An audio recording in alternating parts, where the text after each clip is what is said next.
ఏ పాపంతుని నా ఫ్రెండ్ కొట్టి ఇక్కడికి వచ్చి వేషం కడుతున్నాడు. ఎవడరా అది జరిగిపోయిన విషయం. ఇప్పుడేంటి మళ్ళీ? ఏదరా అయిపోయిన విషయం? నువ్వు మా వాడిని కొడితే చూస్తూ ఊరుకోవాలా? ఎవరైనా ఎర్రి పప్పు అనుకున్నావురా? వేషం కడతాడు. నా దగ్గర వేషం వస్తే వేషాలు నీకు ఎక్కడైనా పెట్టుకో. ఈ మిలిటరీ వాడి దగ్గర కాదు, అర్థమైందా? చంపేస్తాను. ఈడు మొహన్ చంద్రికి కావాలా? రైట్, ఎవడు అక్కడ వస్తున్నా? అదిగో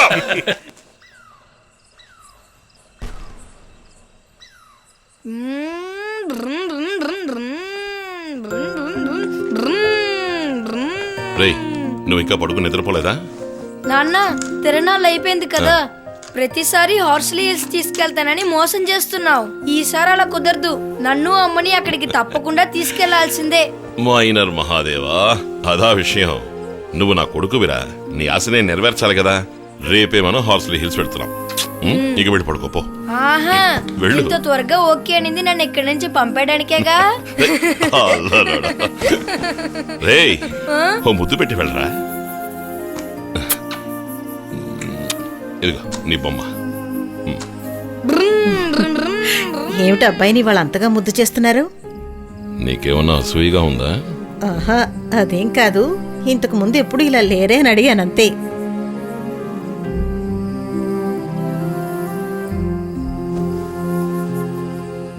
ఉన్నట్టుండి ఏమైందండి? ఏదో దీర్ఘంగా ఆలోచిస్తున్నారు. అబే ఏం లేదు. న్యూస్లో చెప్పేది నువ్వు వింటున్నావుగా. త్వరలో యుద్ధం వచ్చేలా ఉంది. ఇప్పుడు ఎందుకు దాని గురించి అంతగా ఆలోచించి ఫీల్ అవుతారు? యుద్ధం మొదలైతే టెలిగ్రామ్ వస్తుందని చెప్పారుగా. ఊళ్ళో కడుగు పెట్టగానే జీవితంలో నాకంటూ ఓ తోడు కుటుంబం ఉందని గుర్తుకొచ్చి సంతోషం కలుగుతుంది. అక్కడ ఎవరి గురించి దేని గురించి ఆలోచించే టైమే ఉండదు. ఒకవేళ అలాంటివి ఏమైనా గుర్తుకొచ్చినా అది మనసుకి బాధనే కలిగిస్తుంది. మనసులో దేని గురించో బాధపడుతున్నట్టున్నారు. ఏమిటి విషయం? హే, అలాంటిది ఏం లేదు. ఏమి లేదన్నాను కదా, నువ్వు వచ్చి పడుకో. ఇంకా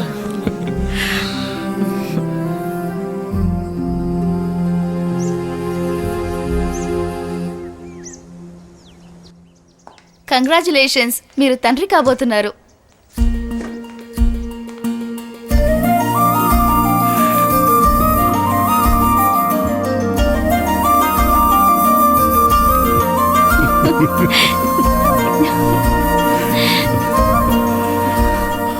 చాలు చాలు, ఎక్కువగా ప్రెషర్ ఇవ్వకూడదు. ఇంటికి వెళ్ళి రెస్ట్ తీసుకోమనండి. తప్పకుండా చూసుకుంటుంది డాక్టర్. నేను లీవ్ పెట్టి చూసుకుంటానుగా. కానీ త్వరలోనే భారతదేశానికి పాకిస్తాన్కి యుద్ధం జరగబోతుందని విన్నాను. నిజమే. మన దేశంలో కొంతమంది సీనియర్ ఆఫీసర్లకి యుద్ధం చేయడం ఒక వ్యసనంగా మారింది. Anyway, thank you very much. ఖుదా హాఫీజ్. ఖుదా హాఫీజ్. చలో.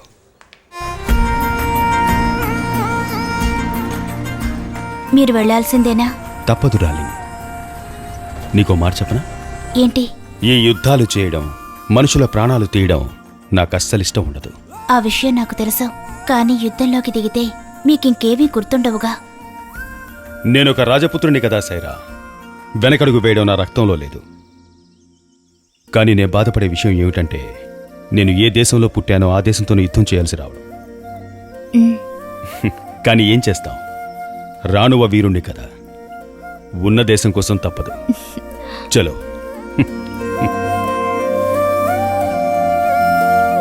ఒక ముఖ్య ప్రకటన.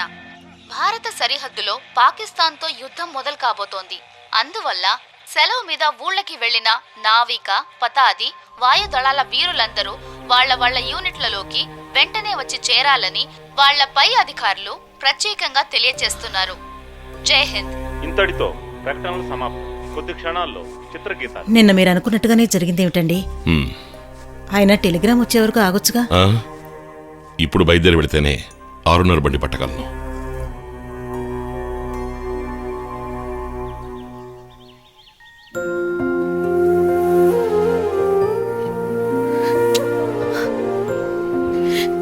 బాబు లేచాక చెప్పెళ్ళొచ్చు కదండి.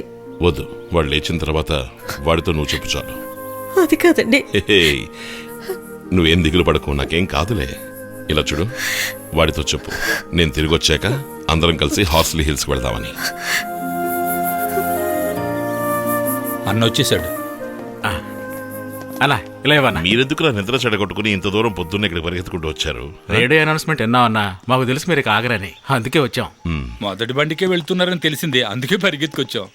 అన్నా మీ మనసేంటో మాకు తెలుసన్నా. రే నేను వెళుతున్నది యుద్ధానికి రా. అదే బాధగా ఉంది. పోయినసారి వెళ్ళినట్టు కాదుగా, యుద్ధంలో బుల్లెట్లు బాంబులు. నా గుండెని చీల్చే తూటాన్ని ఇంకా పాకిస్తాన్ వాడు కనిపెట్టలేదురా. మీలాంటి స్నేహితుల ప్రేమాభిమానాలు ఉన్నంత వరకు నేను దేనికి భయపడాలి?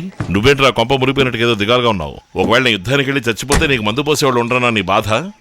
సహదేవన్నా సరదా కూడా అలా అనొద్దు, నా దగ్గర అస్సలు నీ దగ్గర కాక ఇంకెవరి దగ్గర అనాలి? వెళ్ళి పడితే అలాగే